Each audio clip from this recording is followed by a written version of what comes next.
Hi guys, it's ALCHEMY. How's everyone doing? Good. I hope. Today I'm here to talk to you about 10 great fragrances by the wonderful, amazing SOPHIA GROJSMAN. In my eyes, I view her as the queen of the 80s and 90s florals, honey. Yes. Whenever I look at great florals that are released towards the end of the 80s and through the 90s, her name often comes up. She's there somewhere. And I'd like to share with you, actually, if you want to watch at the end, a really cute video I found on YouTube about her, which is only 4 minutes long, but it's really cool, and it shows you just a little bit about her if you want to get to know her a bit more. I will say, because she made so many great fragrances in the 80s and 90s, a lot of them, or if not all of them, will have been reformulated now. It's just something we have to face. But if you're a vintage hunter, a lot of them are still around, so good luck. And also a lot of them in the new formulas are around too. But anyway, without further ado, these are 10 really famous fragrances that SOPHIA GROJSMAN has made, and she knows how to do florals like nobody else. Where do we begin with SOPHIA? Oh, okay, I think I'm gonna start with a great one, which she made for Bulgari. It's called Bulgari Femme. And I first smelled this fragrance on a drag queen, actually. This drag queen just was very glamorous, obviously. Smelled like $1 million.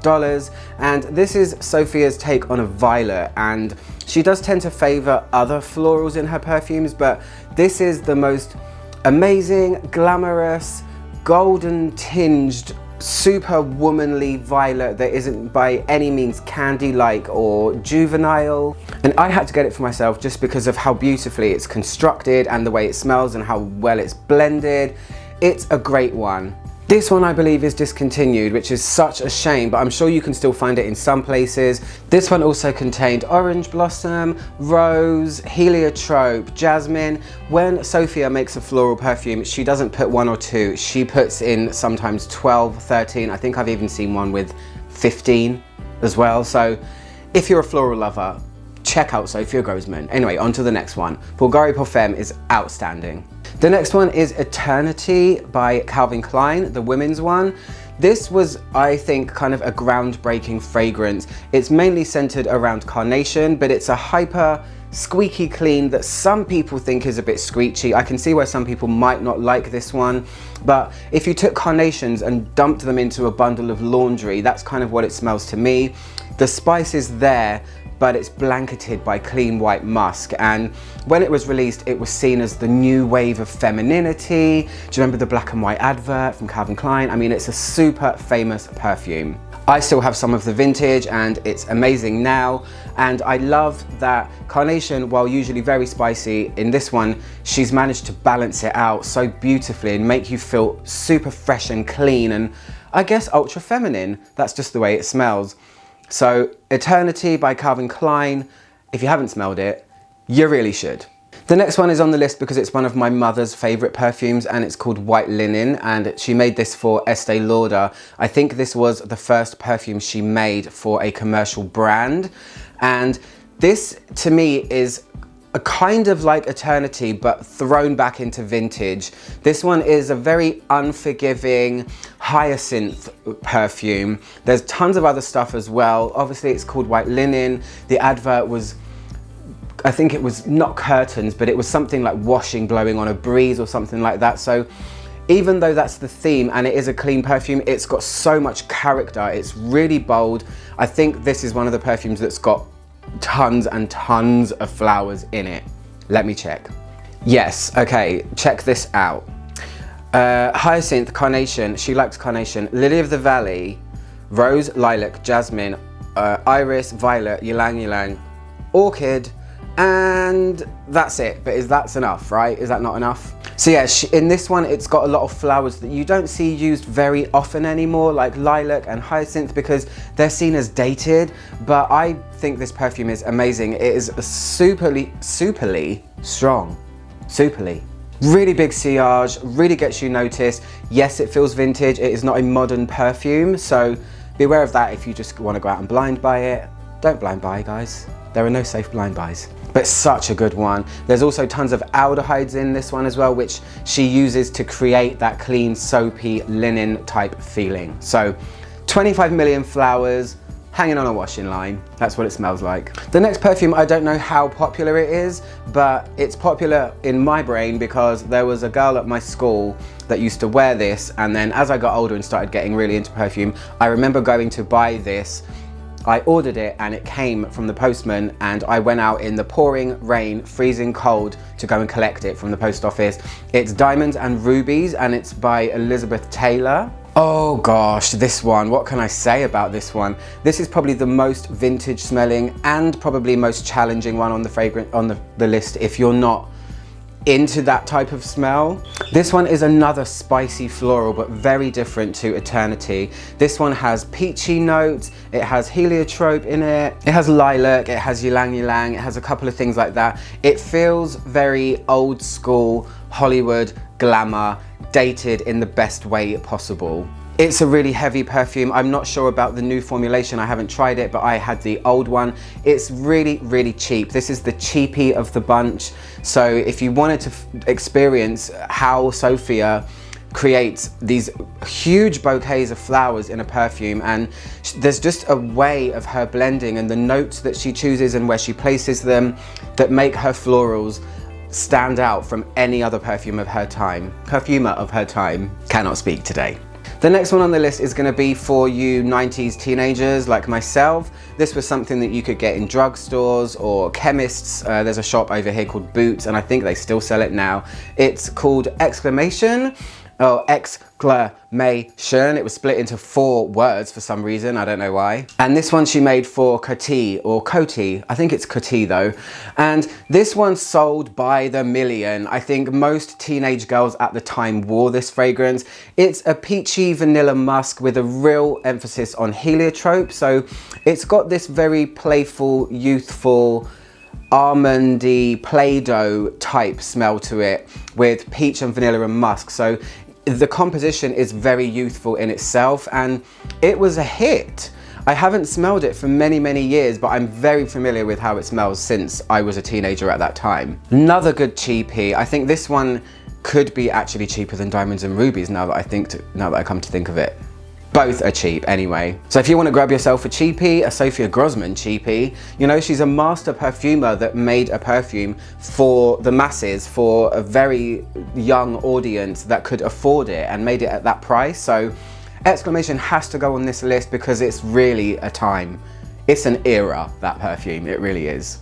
The next one is Sun, Moon and Stars, and she made this for Karl Lagerfeld. This one is very closely related to Eternity. If you smell them side by side, you can tell that it's Sophia that's made it, and they're very similar in theme. It does feel like a carnation perfume as well, but it's less spicy, a lot more smoothed out, and the bottle's really magical and cute. It was another one that my mum had as well, so I guess my mum is probably a Sophia Grosman fan because she had the next one on the list as well. So maybe I should thank my mum for discovering Sophia Grosman perfumes. I might give her a call after this.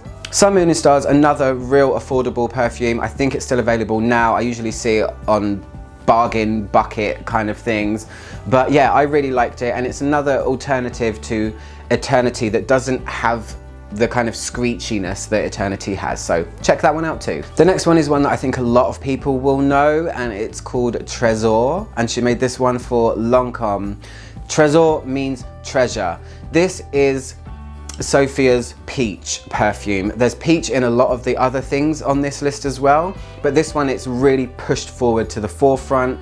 This was, to me, or is, a kind of a very womanly date night fragrance. Another one, like I said, that my mother owned as well, so I was very familiar with this one. Came in that, you know, triangular strange bottle. Lilac, Lily of the Valley, heliotrope, iris, jasmine. You can see that the flowers that she likes. Peach, apricot, vanilla, sandalwood, amber, musk. I remember this one being really strong as well. I did actually smell the newer version, and it's kind of a little bit more spiky and a little bit more thin, and it's the essence of the body of it has gone out of it, unfortunately. But in its heyday, beautiful, beautiful perfume. You can still get the bare bones of it in the new version, but if you can find the vintage Tresor, this is one of those signature 90s perfumes to me. I smelled this everywhere. When you went into a department store, it was one of the ones that kind of permeated the air and you could just feel it. So if you like peach done very sophisticated and glamorous and smooth and classy, Tresor might be the one for you, so maybe check it out. The last two she made for Yves Saint Laurent, and I'm going to end on my favourite perfume from the list and probably one of my favourite perfumes ever. But before that, I need to talk about Paris for Yves Saint Laurent. Another super huge famous perfume. If you haven't tried it, you need to. This one's really about a rose-violet combination. Those are the two flowers that stand out the most to me, but there is a swathe of other floral notes in here that back both of those up, and the way this is blended is expert. This is what makes her a master perfumer, because when you smell this, it's instantly recognizable as Paris. It smells like one thing. It smells like that perfume. I know that sounds very strange, but when perfumes are blended so well, they become like a caricature of themselves almost, and that's what Paris is to me. Really classy. And in the little video, if you do watch it, she said that she went to Paris for 4 months just to be there and just chill and then decide what she was going to make the perfume smell like. But Paris is a great floral, rose violet, lots of other things, glamorous again, classy. That's just her style. Go and check it out. And I'm gonna end on one of my favorite perfumes ever, actually, and still to this day, I still have it. It's got such a strong nostalgia for me. It is Champagne by Yves Saint Laurent, which now has become Ivresse. I own Ivresse because I never bought Champagne at the time because I was too young to buy it and didn't have my own money. I was obsessed with this fragrance. I would go walk all the way over to the shopping centre where I lived just so I could smell it. I could sniff the lid and spray it on my hand and go home and just smell it and smell it and smell it. It is genius, and there is nothing else in the world like it.